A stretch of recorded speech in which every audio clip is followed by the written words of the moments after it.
नमस्कार दोस्तों, मैं अभिषेक पाठक स्वागत करता हूं आप सभी का अपने इस YouTube चैनल क्रिएटिव कोडर्स पे। तो दोस्तों, आज हम लोग बात करने वाले हैं इन चार टॉपिक के बारे में। पहला है प्रोग्रामिंग लैंग्वेज, दूसरा है why C language is so important, तीसरा हिस्ट्री ऑफ सी लैंग्वेज और चौथी चीज है आइडेंटिफायर्स इन सी। तो बिना किसी देरी किए हुए सबसे पहले बात कर लेते हैं अपने पहले पॉइंट के बारे में।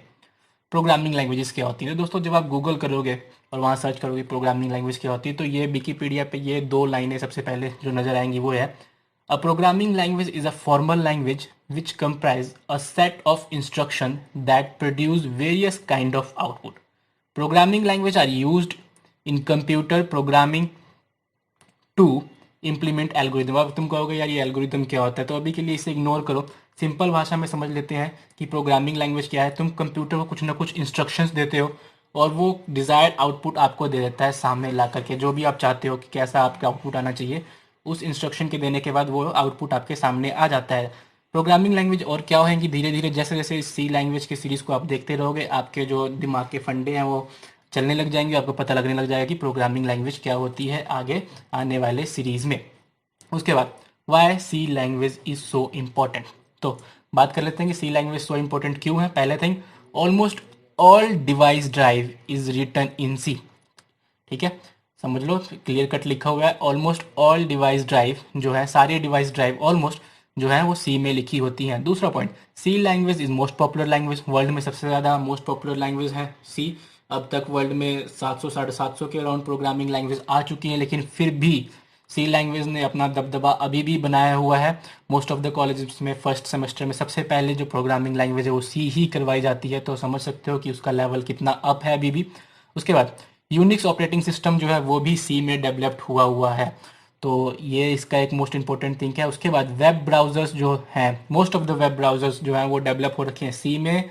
माई एसक्यूएल आगे जाके आप लोग पढ़ोगे, जब आप अगर आप बीटेक बीसीए कर रहे हो तो सेकेंड ईयर में आप माई एसक्यूएल पढ़ोगे डेटाबेस के लिए, उसके जो वो भी सी लैंग्वेज में लिखा हुआ है। और एक्ल भी हमारा सी लैंग्वेज में लिखा हुआ है, और एंड्रॉयड की जो कोर लाइब्रेरीज हैं वो भी सी में लिखी हुई है। तो समझ सकते हो इतने सारे फंडे हैं जो सी में किए गए हैं, बहुत सारा काम सी में किया गया है। इसी वजह से सी लैंग्वेज जो है वो हमारा इतना इम्पोर्टेंट है। इसीलिए क्रिएटिव कोडर्स के यूट्यूब चैनल पे सबसे पहले आपको सी लैंग्वेज पढ़ाया जा रहा है सॉफ्टवेयर डेवलपमेंट के सीरीज़ में। उसके बाद हम लोग बात कर लेते हैं हिस्ट्री ऑफ सी लैंग्वेज। मुझे पता है अगर प्रोग्रामिंग, सिर्फ प्रोग्रामिंग करने की वजह से आप लोग इस चैनल से जुड़े हो तो इससे आपको कोई लेना देना नहीं है, लेकिन फिर भी अगर आप कॉलेज पॉइंट ऑफ व्यू से, अगर आप university examining point of view से देखें तो ये थोड़ा इंपॉर्टेंट पार्ट आ जाता है हिस्ट्री ऑफ सी लैंग्वेज। तो मैं शॉर्ट में बता देता हूँ। सबसे पहले इसको डेवलप जो किया वो डेनिस रिची ने किया है। कब किया था भैया? 1972 में किया था। कहाँ किया था? तो भैया एक बेल लेबोरेटरीज में इसको डेवलप किया था। उसका नाम AT&T, तो full form American telephone and telegraph. यहाँ पे सी लैंग्वेज को डेवलप किया गया। और हिस्ट्री की बात कर रहे हैं तो हम आपको बताते हैं कि सी लैंग्वेज जो है इम्प्रूव्ड वर्जन है BCPL एंड बी लैंग्वेज का। तो यानी कि सी लैंग्वेज से पहले दो और लैंग्वेज चुकी थी, जिसका एक था BCPL और एक है बी। तो BCPL लैंग्वेज किसने बनाई? तो भैया मार्टिन रिचर्ड करके एक साइंटिस्ट थे, एक डेवलपर, जिन्होंने BCPL लैंग्वेज को बनाया।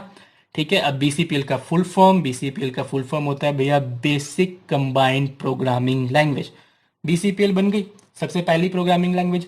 दूसरा, की थॉमसन ने BCPL के बाद बी लैंग्वेज को बनाया। ठीक है, और की थॉमसन जो है वो उन्होंने क्या कहते हैं, यूनिक्स ऑपरेटिंग सिस्टम को भी डिज़ाइन किया था। और ये BCPL और बी बनने के बाद जो तीसरी चीज़ है वो सी लैंग्वेज आती है, जिसे हमने आपको पहले बता दिया, डेनिस रिची ने 1972 में डेवलप किया था। और डेनिस रिची ऑल्सो को डेवलपर भी थे यूनिक्स ऑपरेटिंग सिस्टम जो बन रही थी, तो उसके को डेवलपर भी डेनिस रिची थे। उसके बाद हम बात कर लेते हैं आइडेंटिफायर्स के बारे में। तो सबसे पहली चीज, हम कोई भी भाषा बोलते हैं तो उससे पहले, उस भाषा को बोलने से पहले हमें वो भाषा सीखनी पड़ती है। तो हम कैसे सीखते हैं? अगर हम हिंदी बोल रहे हैं तो हम क ख ग सीखते हैं, अगर हम इंग्लिश बोल रहे हैं तो ABCD पहले सीखते हैं, उसी के बाद हम किसी भाषा को बोलने के लिए पूर्ण रूप से सक्षम हो पाते हैं। तो इसी, जब हम सी लैंग्वेज के बात कर रहे हैं तो सी लैंग्वेज यानी किसी भी कोई भाषा है, तो उसको सीखने के लिए आपको भी ऐसी कुछ चीज़ें की जरूरत पड़ेंगी। तो सबसे पहले कीवर्ड्स में ABCD लिखे हुए हैं, नंबर्स लिखे हुए हैं, तो ये आपको आते ही हैं, तो ये आपके भाषा वर्णों के काम करेंगे, लेटर के काम करेंगे। दूसरी चीज, अब हम उन वर्णों को जोड़ जोड़ के शब्द बनाने के लिए आते हैं। ठीक है, तो अब शब्द कैसे बनेंगे? शब्द बनेंगे आइडेंटिफायर्स के जरिए। तो ये 3 आइडेंटिफायर्स होते हैं, कांस्टेंट, वेरिएबल्स और कीवर्ड्स। कांस्टेंट और वेरिएबल्स सुने सुने से शब्द लग रहे हैं, प्लस 2 में करके आए होंगे, प्लस 1 में मैथ्स में आपने सुने होंगे। कांस्टेंट होता है क्या?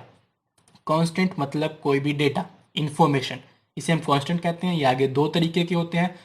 आने वाली वीडियो सीरीज में हम डिटेल में पढ़ेंगे कांस्टेंट के बारे में। 2 तरीके के होते हैं, एक होता है प्राइमरी और एक होता है सेकेंडरी।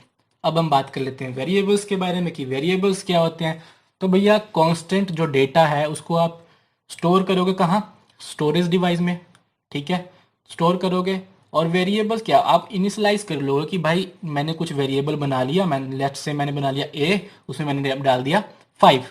तो वेरिएबल्स ये हो गया जो बताता है कि 5 कहाँ स्टोर है? ए में स्टोर है। एक एग्जांपल देता हूँ, आपके घर में पैसे हैं, अब भाई पैसे को कहाँ रखोगे? उसके लिए जगह चाहिए, तो जगह हो गया हमारा मेमोरी डिवाइस, ठीक है, वो तो जगह हो गया। अब कहाँ रखोगे? लॉकर में रखोगे, तो वो वेरिएबल सबसे पहले कहाँ जाओगे? लॉकर को खोलने जाओगे। तो इसलिए अगर हमें डेटा फैच करना होगा तो कैसे पता चलेगा कि कहाँ रखा हुआ है? तो आपको पता है कि हाँ मैंने ए नाम के उसमें 5 रुपये रखे हैं या 5 नंबर रखे हैं, कुछ भी रखा हुआ है, स्ट्रिंग रखा हुआ है, कॉन्स्टेंट कुछ भी रखा हुआ है, तो वहां से आप उठा सकते हो। तो वो होता है भैया वेरिएबल्स। तीसरी चीज जो है वो कीवर्ड्स। तो सी लैंग्वेज के पास कुछ अपने प्री डिफाइंड कीवर्ड्स होते हैं। आने वाले वीडियोस में हम लोग देखेंगे कि कीवर्ड्स क्या होते हैं। तब तक के लिए आप क्रिएटिव कोडर्स चैनल के साथ जुड़े रहें, नेक्स्ट वीडियो जल्दी आएगी और इन तीनों चीज़ों के बारे में हम एक एक करके फुल डिटेल में वहाँ पढ़ने वाले हैं।